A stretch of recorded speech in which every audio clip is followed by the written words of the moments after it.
Ortho Ayurvedic oil and capsule. अब दर्द भी घुटने टेकेगा। लखनऊ में सीएम योगी ने वितरित की छात्रवृत्ति। सीएम योगी के हाथों 28 लाख विद्यार्थियों को मिली छात्रवृत्ति। वित्त वर्ष 2025-26 में 4,800 करोड़ रुपए की छात्रवृत्ति डीबीटी के माध्यम से 67 लाख छात्र छात्राओं के खातों में हस्तांतरित। अयोध्या पहुंचे उप मुख्यमंत्री ब्रजेश पाठक। राम जन्मभूमि और हनुमानगढ़ी में किया जनता दर्शन पूजन। उप मुख्यमंत्री ब्रजेश पाठक ने विपक्ष पर साधा निशाना। सपा पर जातिवाद और तुष्टीकरण की राजनीति करने का लगाया आरोप। यूपी चुनाव को लेकर बीएसपी ने कसी कमर। लखनऊ में मायावती ने अहम बैठक कर संगठन मजबूती पर दिया जोर। आपराधिक तत्वों को टिकट नहीं देने का दिया निर्देश। महंगाई और बेरोजगारी को लेकर सरकार पर साधा निशाना। कन्नौज में मंत्री के सरकारी कार्यक्रम में समय से नहीं पहुंचे डीएम एसपी। नाराज मंत्री असीम अरुण इंतजार के बाद कार्यक्रम छोड़कर निकले। लेटर लिखकर डीएम को समय से आने की दी कड़ी हिदायत। गैर हाजिर कर्मियों से स्पष्टीकरण और कार्यवाही के दिए निर्देश।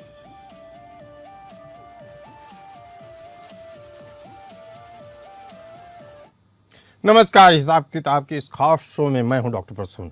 अमेरिकी राष्ट्रपति ट्रंप के ऑफिस ने एक ऐसा बम फोड़ा है कि इससे अमेरिका के गल्फ कंट्री वाले दोस्त सकते में हैं। व्हाइट हाउस में एक प्रेस कॉन्फ्रेंस के दौरान संकेत दिए गए कि राष्ट्रपति डोनाल्ड ट्रंप इस जंग का वित्तीय बोझ अपने खाड़ी देशों के सहयोगियों पर डालने की योजना बना रहे हैं। यह बयान तब सामने आया जब सऊदी अरब, यूएई, कुवैत, बहरीन ने ट्रंप को एक सीक्रेट मैसेज भेजकर मांग की कि ईरान की हार जब तक नहीं हो जाती तब तक यूएस हमले नहीं रोके। आपको बता दें कि व्हाइट हाउस की प्रेस सचिव कैरोलिन लेविट ने 30 मार्च 2026 को पुष्टि की कि राष्ट्रपति ट्रंप ईरान युद्ध का खर्च अरब देशों से उठाने के लिए कहने में काफी रुचि रखते हैं। ट्रंप मुख्य रूप से सऊदी अरब, संयुक्त अरब अमीरात, कतर और कुवैत जैसे तेल समृद्ध खाड़ी देशों की ओर देख रहे हैं जो इस युद्ध के लिए अमेरिका का सहयोग देने का वादा किया था। सऊदी अरब, यूएई, कुवैत, बहरीन ने इससे पहले ट्रंप को एक सीक्रेट मैसेज भेजकर मांग की कि जब तक ईरान हार नहीं मान ले यूएस हमले नहीं रोकने चाहिए। वहीं ट्रंप का पुराना अमेरिका फर्स्ट सिद्धांत है कि यदि अमेरिका इन देशों की सुरक्षा के लिए लड़ रहा है तो इन देशों को उसकी कीमत चुकानी चाहिए। अनुमान है कि युद्ध का खर्च 1 बिलियन से 2 बिलियन डॉलर प्रतिदिन के बीच आ रहा है। अमेरिका इस समय दोहरे दबाव में है। 3 हफ्तों में ही पेंटागन को करीब 11.3 बिलियन का अतिरिक्त खर्च उठाना पड़ रहा है। ट्रंप प्रशासन कांग्रेस से 200 बिलियन के अतिरिक्त फंड की मांग करने की तैयारी में है। अमेरिका ने 2003 के इराक आक्रमण के बाद से अब तक का सबसे बड़ा सैन्य जमावड़ा 2 aircraft USS Gerald R Ford और यूएसएस अब्राहम लिंकन किया है। लंबी खिंचती जंग के बीच अमेरिकी हथियारों के भंडार और नौसैनिक क्षमता पर दबाव बढ़ता जा रहा है। ईरान ने नई रणनीतिक मार्ग को बंद करने की धमकी दी है जिससे तेल सप्लाई दुनिया भर में रुक सकती है, जो अमेरिकी अर्थव्यवस्था के लिए एक बड़ा खतरा होगा। अमेरिका पर दबाव साफ दिख रहा है। अमेरिकी राष्ट्रपति ट्रंप के प्रेस सचिव के अनुसार भी ईरान सहित तमाम मध्यस्थों के बीच बातचीत जारी है, लेकिन इजरायल का एकमात्र लक्ष्य ईरान के सैन्य बुनियादी ढांचे को तबाह करना है। इजरायल की युद्ध के लक्ष्य को लेकर रणनीति साफ है। आपको बता दें कि इजरायल के लिए यह युद्ध केवल रणनीति नहीं बल्कि अस्तित्व का सवाल है। इजरायल का मानना है कि ईरान परमाणु युद्ध बनाने के बेहद करीब है। इजरायल के लिए रिजिम चेंज यानी सत्ता परिवर्तन ही एकमात्र समाधान है। इजरायल इस युद्ध के निर्णायक अंत तक ले जाने के लिए प्रतिबद्ध दिखना चाह रहा है। इजरायल चाहता है कि इस मौके का फायदा उठाकर हिजबुल्लाह, हमास और सीधे तौर पर ईरान की मिसाइल क्षमता को हमेशा के लिए हूतियों के साथ खत्म कर दिया जाए। प्रधानमंत्री नेतन्याहू ने घरेलू दबाव को देखते हुए कहा कि वे सुरक्षा को लेकर कोई भी समझौता नहीं कर रहे और इस युद्ध के जरिए उस धारणा को भी खत्म कर दें जो इजरायल की वंशावली मिटाने का दंभ भरते हैं। इजरायल की रणनीति अमेरिका से अधिक स्पष्ट और सशक्त दिख रही है। इजरायली वायुसेना ने तेहरान के पावर सेंटर और मिसाइल ठिकानों पर सीधे हमले किए, जबकि अमेरिका मुख्य रूप से रक्षात्मक और सहायक भूमिका में अपनी स्थिति सीमित किए हुए है। इजरायल 1 साल तक हवाई हमलों के जरिए सत्ता परिवर्तन के विचार पर काम कर रहा है, जबकि अमेरिका अभी भी युद्ध के आर्थिक परिणामों और घरेलू विरोध से बचने की कोशिश में दिख रहा है। ट्रंप प्रशासन युद्ध को खत्म करने के लिए मध्यम मार्ग तलाश रहा है, लेकिन अब अमेरिका चाहता है कि इस बीच होने वाला सारा नुकसान अरब देश ही भरें। खाड़ी देशों की इस मांग पर रुख बहुत ही जटिल और दोराहे वाला है। वे ना तो इसे पूरी तरीके से विरोध कर पा रहे हैं इसका, ना ही इसको खुशी खुशी स्वीकार कर पा रहे हैं। खाड़ी देशों का इस मांग पर रुख बहुत ही जटिल और दोराहे वाला है। वे ना तो इसका विरोध कर रहे हैं, ना इसको स्वीकार कर पा रहे हैं। खाड़ी देश जैसे सऊदी अरब, यूएई, कतर एक बहुत ही कठिन हालात में है। ये देश जानते हैं कि अगर अमेरिका पीछे हट गया तो वे अकेले ईरान और उसके प्रॉक्सी समूहों जैसे हूती, हिजबुल्लाह, हमास का सामना नहीं कर पाएंगे। यूएई पर पहले ही 2300 से अधिक मिसाइल और ड्रोन हमले हो चुके हैं। इसलिए वे चाहते हैं कि अमेरिका इस युद्ध को उनके तार्किक कारण यानी ईरान की सैन्य क्षमता के खात्मे तक ले जाए। निजी बातचीत के दौरान खाड़ी नेता इस बात से नाराज हैं कि अमेरिका और इजरायल ने इस युद्ध को शुरू किया, जिससे उनके क्षेत्र की स्थिरता और आर्थिक मॉडल खतरे में पड़ गई। कुछ विश्लेषक ट्रंप की इस मांग को पॉलिटिकल ब्लैकमेल भी कह रहे हैं। खाड़ी देश सीधे इस युद्ध में कूदने की बजाय पीछे से मदद कर रहे हैं। सऊदी अरब के किंग फहद एयरबेस तक अमेरिकी पहुंच आसान कर दी गई है।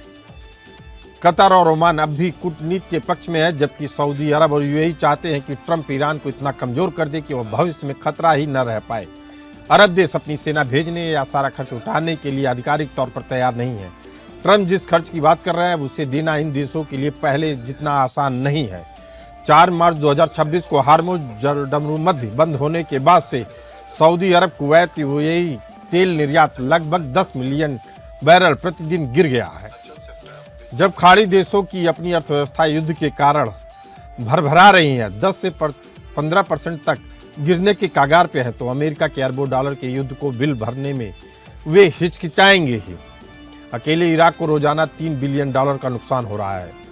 ट्रंप का दबाव बनाने का तरीका सीधा है, पैसे दो या सुरक्षा भूलो। यानी वे सुरक्षा तो देंगे, लेकिन इसके बदले सुरक्षा की गारंटी मांगेंगे जो इजरायल के बराबर हो। इसी मुद्दे पर चर्चा करने के लिए हमारे साथ मौजूद हैं मोनिका सूद जी, जियोपॉलिटिकल एक्सपर्ट, और कमांडर भूषण दीवान जी, डिफेंस एक्सपर्ट। आप दोनों का बहुत बहुत स्वागत है। थोड़ी देर में ही संजीव श्रीवास्तव जी जुड़ेंगे विदेश मामलों के जानकार के तौर पे। पहला सवाल डॉक्टर मोनिका सूद यही है, क्या अमेरिका का ये जो बयान है वास्तव में ये दबाव बनाने की रणनीति है, या वास्तव में अमेरिका अब इस युद्ध का जो भरपाई करेगा उससे अपने खजाने को फिर से मजबूत करेगा? देखिए, ये इनका दो तरफा बयान है। ये इसका मतलब सिर्फ पैसा नहीं है, बल्कि एक स्ट्रैटेजी यूज कर रहे हैं। अमेरिका एक नया मॉडल ला रहा है जहां वो डायरेक्टली सामने आकर सबसे जो मतलब मिडिल ईस्ट खाड़ी देश हैं उनको फाइनेंशियली इन्वॉल्व करना चाहता है। सो इससे क्या होगा, ये अप्रोच पहले भी देखी गई थी गल्फ वॉर में, जब जितने भी अरब देश थे उन्होंने यूएस को फंडिंग दी थी। इसका दूसरा मतलब ये है कि यूएस ईरान के अगेंस्ट एक ना बहुत बड़ा कोलिशन बनाना चाहता है, जिसमें अरब नेशन भी मतलब ज्यादा एक्टिव रोल प्ले करेंगे, ताकि ईरान के ऊपर मल्टीपल हर तरीके से हर तरफ से एक प्रेशर बने। अब देखिए, इसका फायदा ये है, सबसे बड़ा फायदा अमेरिका के लिए ये है कि उसका फाइनेंशियल जो पैसा है वो जो बचेगा ही, कम हो जाएगा। क्योंकि आजकल जैसे आपने अभी बताया है कि जितने भी आजकल की मॉडर्न जो भी जंग है, वॉर्स होती हैं, उसमें 1 से 2 बिलियन डॉलर बहुत छोटी सी बात है।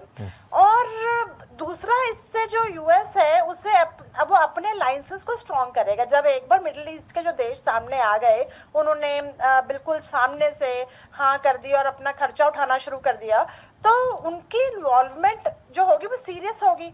तीसरा, अमेरिका को स्ट्रैटेजिक कंट्रोल मिलता है इससे, क्योंकि एक्सेसिव रिस्क है, मतलब वो जो भी जंग है उसे लीड करेगा, लेकिन पूरा प्रेशर उस पर नहीं आएगा। पूरा प्रेशर उस पर नहीं आएगा, लेकिन अमेरिका एक महाशक्ति है, सैन्य महाशक्ति है। और अब जिस तरीके से चंदा मांगकर एक क्षेत्रीय युद्ध लड़ा जा रहा है, यह अमेरिका की अर्थव्यवस्था और उसकी सैन्य शक्ति पर भी बड़ा प्रश्न चिन्ह खड़ा करता है। कमांडर भूषण दीवान जी, क्या अमेरिका की जो सैन्य ताकत है वह एक क्षेत्रीय युद्ध को भी संभालने की नहीं है? प्रसून जी, बहुत अच्छा टॉपिक चुना है आपने। मैं समझता हूँ बिना फुल प्रिपरेशन के अमेरिका ने छलांग मारी है इस युद्ध के बीच में, दरमियान छलांग मार दी है। इजराइल ने इनको दबाया है, प्रेशर किया है और बहकावे में आ गए हैं, और सऊदी ने भी किया है, उसे बहकावे में आ गए हैं। क्षमता है इनकी, प्लानिंग होती, पूरी प्लानिंग होती तो ये अभी ना running out of thought, interceptor missile कम हो रही है, ये साफ दर्शाता है कि प्लानिंग नहीं थी इनकी। और मैं बताऊं आपको, पैसा तो सऊदी गल्फ कंट्री भी इनको दे देंगे जरूर, क्योंकि वो तो फंसे हुए हैं, और अमेरिका के पास भी उनको मांगे भी नहीं, अमेरिका वो दे देंगे, बिल बना के भेजेंगे और मिल जाएगा। सवाल वो नहीं है, सवाल तो है फाइटिंग एबिलिटी का। अभी उनके अमेरिका की डाउनग्रेडेड फाइटिंग एबिलिटी दुनिया में जग जाहिर हो रही है, और ये डेस्परेशन अमेरिका की, ये पैसे मांगना इस टाइम, ये और डेस्परेशन शो करता है। ये शो करता है भी हारने की कगार में आप बच के निकलना चाहते हैं। बाकी पैसे की बात तो बड़ी मामूली बात है मेरी समझ में। चलिए ठीक है। मोनिका सूद जी कह रही हैं कि एक स्ट्रेटजी के तहत अमेरिका यह कदम उठा रहा है। संजीव श्रीवास्तव जी हमारे साथ जुड़ गए हैं जियोपॉलिटिकल एक्सपर्ट के तौर पे। संजीव जी, आपसे समझना चाहेंगे कि इसे प्रोटेक्शन मनी समझा जाए अरब देशों के लिए, या वास्तव में ये अमेरिका की सैन्य रणनीति है? देखिए, वर्तमान समय में जो मिडिल ईस्ट रीजन के जो राष्ट्र हैं, वेस्ट एशिया के जो राष्ट्र हैं, वो रिसीविंग एंड है। वो लगातार ईरान के इस्लामिक रिजीम के द्वारा जो एग्रेशन दिखाया जा रहा है, उसको वो सिर्फ एक बहुत रेस्ट्रेन तरीके से उसको बर्दाश्त करते जा रहे हैं, और वो नहीं चाहते कि किसी भी तरीके से इस युद्ध का जो कोई रीजनल एस्केलेशन हो, कोई क्षेत्रीय युद्ध में बदले। और मैं इस बात की हमेशा से इसकी मैं प्रशंसा करता रहा हूँ कि इस तरीके का जो अप्रोच है वो अंतर्राष्ट्रीय राजनीति में बहुत कम ही दिखाई देता है कि आपके ऊपर हमले हो रहे हों और आप उसका जवाब न दें। ये बहुत ही रेयर है और इसकी प्रशंसा निस्संदेह की जानी चाहिए। और इसका जो अप्रोच है वो यही है कि वो नहीं चाहते कि इसका कोई रीजनल एस्केलेशन हो। मिडिल ईस्ट रीजन जो पहले से ही तनाव में घिरा हुआ है, उसमें और अधिक तनाव फैले, और ये जो राष्ट्र है जो अपने अपने उत्थान और विकास पे, मॉडर्नाइजेशन पे फोकस करना चाहते हैं, उससे वो डिरेल हो। संजीव जी, मुझे लगता है कि जो असल में इन देशों के अंदर घबराहट है, सऊदी अरब के अंदर, यूएई के अंदर, उनको डर है कि ईरान समर्थक हूती, हिजबुल्लाह और हमास जैसे संगठन, अगर ये लोग प्रोटेक्शन मनी या जिसको कहते हैं कि आप उनके नुकसान की भरपाई कर रहे हैं अमेरिका के, ये लोग खुलकर मैदान में आएंगे और इन देशों में तख्ता पलट कर सकते हैं। यानी अगर ये अमेरिका को पैसा देंगे तब भी फंसेंगे, और नहीं देंगे तब तो मरना ही मरना है। जी संजीव जी। देखिए, एक बात मैं स्पष्ट रूप से देखता हूँ कि यूनाइटेड स्टेट्स ऑफ अमेरिका इस युद्ध में कोई ऐसी स्थिति में नहीं जाएगा कि जिसमें कि उसको ऐसा लगे कि वो हार रहा है। और विड्रॉ इत्यादि करना तो ये सिर्फ एक विशफुल थिंकिंग ईरान की हो सकती है। विड्रॉ वगैरह तो कभी नहीं करेगा, और वहां पर अमेरिका तो विड्रॉ कर लेगा, लेकिन जाएगा वो कौन सा विड्रॉल करेगा? हो गया। और अमेरिका अगर हार गया तो फिर अगले दिन तो इजराइल तो वर्ल्ड मैप से ही मिटा देने का उनका मंसूबा पूरा हो जाएगा, और वो कर भी देंगे। इस्लामिक रिजीम जाहिर है कि एक खार खाई हुई रिजीम है, लगातार इजराइल को तो मिटाने के लिए सारे अरब देश लगे हुए हैं। संजीव जी, इजराइल को मिटाने के लिए तो सारे अरब देश लगे हुए हैं, लेकिन इस समय बात हो रही है अरब देशों की खुद की संप्रभुता का। क्या प्ले और पे मॉडल के साथ एक कितने सहज हैं अरब के कंट्रीज? जी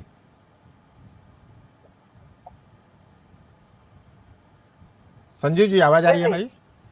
मैं मानता हूँ उनको जो अलायंस के रिलेशन।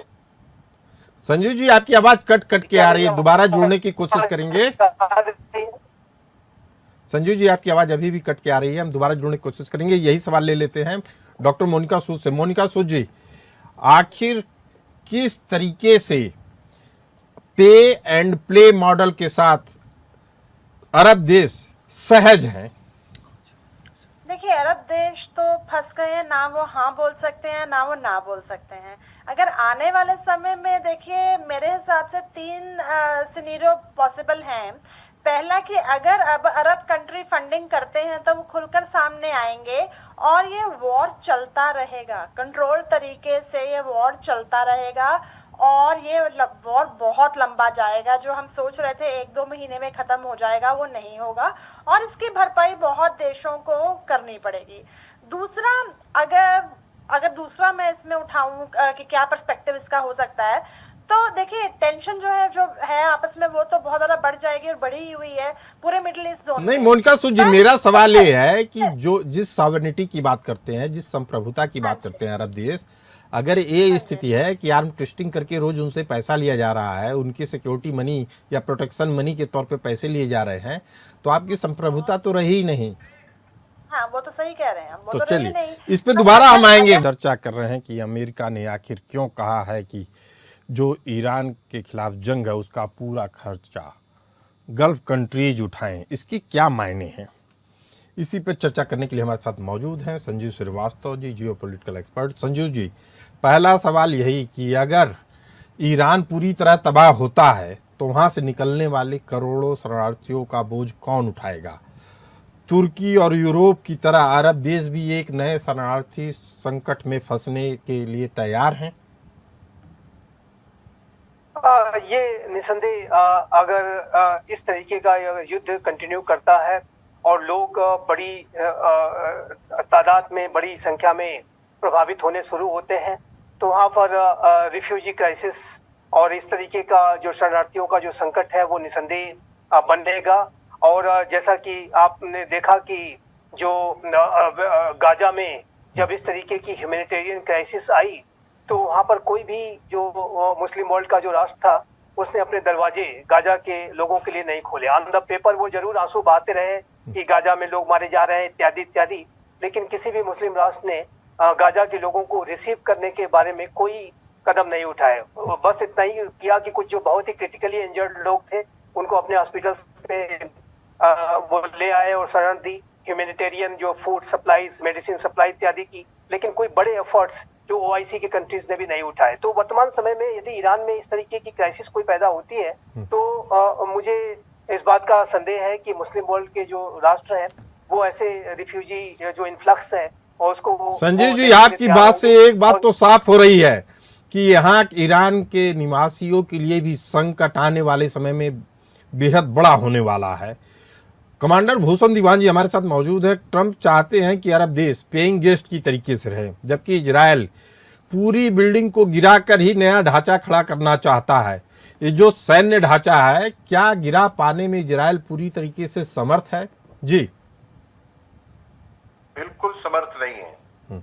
मैं बार बार कहना चाहता हूं, पैसा कोई दे ना दे, अमेरिका की साख जो है वो लाइन पे लगी हुई है। उसकी साख को बचाने के लिए अमेरिका ने आगे बढ़ के काम करना है और पैसा तो दे देंगे गल्फ कंट्रीज, कोई सवाल ही नहीं है। और मैं ये समझ नहीं पा रहा हूँ, ये कहा जा रहा है कि पैसा देते हैं तो खुल के ईरान के अगेंस्ट हो जाएंगे। अरे इतनी वो मार खा रहे हैं और क्या ईरान को, दुनिया को जग जाहिर नहीं है कि वो चाहते हैं ईरान का वजूद खत्म हो जाए? कौन कौन इसको मानता है? जब आप हमारे, और देखिए सेकंड चीज, अभी ये marines foot on boots on the ground आएंगे, जब आएंगे तो आपको क्या लगता है यूएई, ईरान जो है 100% ईरान जो है अपने सोल्जर्स 6 लाख की आर्मी, 8 लाख की आर्मी है, 6 लाख तो आर्मी है, 2 लाख आईआरजीसी है, वो यूएई में अटैक कर देंगे विद सोल्जर्स, फिर सऊदी में अटैक कर देंगे विद सोल्जर्स। और ट्रंप की स्टेटमेंट है कि ये तो लोग लड़ रहे हैं बड़ी बहादुरी से, सऊदी, कतार, बहरीन कहाँ लड़ रहे हैं, मार खा रहे हैं। और आप देख लीजिए, मैं भूषण दीवान जी आपकी बात को आगे बढ़ाते हुए बताना चाहता हूं कि ईरान का दावा है कि उसने 10 लाख सैनिकों को तैनात कर दिया। आप 8 लाख का आंकड़ा बता रहे हैं, इसमें 2 लाख और मैं जोड़ रहा हूं। इसी कारण से संकट बढ़ने वाला है। और जो सबसे बड़ा सवाल था कि शरणार्थियों का क्या होगा, उस पर एक बड़ा क्वेश्चन मार्क होगा। दुनिया एक विभीषिका झेलने के लिए मजबूर होने वाली है। लेकिन फिर बड़ा सवाल उठता है, डॉक्टर मोनिका सूद क्या आप हमारे साथ मौजूद हैं? हाँ जी, हाँ जी। क्या अरब देश इस संकट से निकलने के लिए तीसरा रास्ता तलाश रहे हैं या वे ट्रंप और नेतन्याहू के बीच सैंडविच बनकर रह गए हैं? देखिए, तीसरा अभी उनके पास कोई ऐसा मौका है नहीं कि वो तीसरा मौका तलाश पाएं इससे निकलने का, क्योंकि जब उन्होंने ओपनली अमेरिका का साथ दिया है और साथ में इजराइल को भी मतलब साथ दे रहे हैं, तो इसमें ऐसा है कि उनके पास कोई और तरीका नहीं है कि वो कुछ और निकाले। हाँ, इतना जरूर है कि उनके जो शरणार्थी अब जो जिनकी बात कर रहे हैं उनको शायद थोड़ा बहुत जो मतलब होंगे उनको वो हैंडल कर पाएंगे, पर ईरान के आगे ये एक चुनौती हो जाएगी। मोनिका सूद जी, ईरान के हाँ साथ इन देशों के लिए भी चुनौती होगी, क्योंकि ईरान में शिया बहुल जो समुदाय है हाँ, बहुत उसका ज्यादा है। सुन्नियों से लंबे समय तक टकराव रहा है, और ईरान को सही छोड़ है। दिया जाए तो अगल बगल सुन्नी बहुल राष्ट्र हैं जो शिया लोगों को स्वीकार करेंगे। इस पे बहुत बड़ा क्वेश्चन मार्क है। संजीव श्रीवास्तव जी, इसी सवाल का उत्तर चाहेंगे, कौन इन शरणार्थियों को स्वीकार कर सकता है? अब देखिए, वही मैं जो एक दृष्टांत दे रहा था प्रसून जी, जी। कि गाजा में इतने लोग मारे गए और 1 लाख के से ऊपर के भी इस तरीके के लोग मारे गए, इसमें ज्यादातर महिलाएं और बच्चे हैं। और इतने क्राइसिस के बावजूद भी लोग साउथ से नॉर्थ, नॉर्थ से साउथ लगातार जो है उनको प्रेशर किया जाता रहा, मूव किया जाता रहा, और हमास लोगों को ह्यूमन शील्ड के तौर पर भी इस्तेमाल करता था। और उसके सारी त्रासदियों के बावजूद भी, और ये एक तरफ तो मुस्लिम यूनिटी की बात करते हैं, लेकिन इनके जो डबल स्टैंडर्ड्स हैं वो साफ साफ गाजा में दिखाई देते हैं कि कभी भी किसी तरीके का उन्होंने शरणार्थी रिफ्यूजी जो है को शरण नहीं दी। तो ऐसे में तो ईरान के जो लोग हैं वो तो शिया बहुल हैं, और वहाँ शिया सुन्नी का जो डिवाइड है उसमें तो और भी ये ज्यादा दिखता है कि इस तरीके की शरण वो नहीं देंगे। इस बात की संभावना ज्यादा दिखाई देती है, कहीं कोई यूनिटी दिखाई नहीं देती। और ये जो इस्लामिक रिजीम शिया बहुल है वो सुन्नी बहुल राष्ट्रों पे ही हमले कर रही है। तो ऐसे में तो ये जो मुस्लिम यूनिटी का ये जो नैरेटिव गढ़ने की कोशिश की जाती है उसकी तो दरारें नहीं बल्कि उसके बीच में खाई दिखाई देती है। खाई दिखाई दे रही है। तो कमांडर भूषण दीवान जी, अगर यह युद्ध लंबा खिंचता है तो कितना लंबा खिंचेगा? चूंकि परमाणु युद्ध की भी अब दस्तक हो चुकी है। यूएन के एक हाईली मतलब कैपेबल ऑफिसर ने इस्तीफा दिया और बताया कि अब अमेरिका परमाणु युद्ध की तैयारी कर रहा है, जिसके कारण उन्हें यह पद छोड़ना पड़ रहा है। ऐसे में यह युद्ध कितने लंबे समय तक चलेगा या टलेगा? करेक्ट जी करेक्ट। प्रसून जी, ये मरीन्स जो आएंगे डिप्लॉय होने के पहले, ऑन द ग्राउंड अटैक करने के पहले कम से कम 15-20 दिन 30 दिन तक जो है हैवी बम्बार्डमेंट उन एरियाज पे होगी जिन एरियाज पे ग्राउंड ट्रूप्स ने उतरना है। जैसे इराक में हुआ था, सॉफ्टन करना पड़ता टारगेट को। उसके बाद वो महीना 1.5 महीना लड़ेंगे, तब वो कुछ ना कुछ आइलैंड वगैरह कर या आइलैंड जो भी आइलैंड है कैप्चर कर पाएंगे। तो 2-3 महीने के पहले तो इसका आउटकम नहीं है। और जब वो ग्राउंड ट्रूप फेल हो जाएंगे, अगर वो सक्सीड हो जाते हैं, मुझे लगता नहीं सक्सीड हो सकते हैं, अगर हो जाते हैं और ड्रॉ मैच हो जाता है, कुछ कर पाते हैं कैप्चर आइलैंड, कुछ नहीं कर पाते, तो शायद युद्ध रुक जाए। और अगर जिसकी प्रोबेबिलिटी ज्यादा है क्या कि अगर वो बहुत बॉडी में इकट्ठे हो जाते हैं तो ट्रम्प जो है न्यूक्लियर ऑप्शन में जा सकता है, हिरोशिमा मूवमेंट आ जाएगी, पर्ल हार्बर मूवमेंट आ जाएगी। ये पता है सभी को, पर फिर भी ट्रम्प एक जुआ खेल रहे हैं कि 2 महीने और बढ़ जाएगा उनको अब जवाब देना अमेरिका के लिए। अभी टाइम मिल गया उनको, टाइम मिल गया है, लेकिन यह भारत के लिए भी आंख खोलने वाला होगा। यह युद्ध कई सबक दे रहा है दुनिया भर के देशों को। ऐसे में भारत को भी अपनी रणनीति इस युद्ध को देखकर तैयार कर लेनी होगी। आप तीनों इस खास चर्चा में आप तीनों का बहुत बहुत धन्यवाद। फिलहाल इस चर्चा में इतना ही, हमें दीजिए इजाजत। चलते रहिए समय के साथ।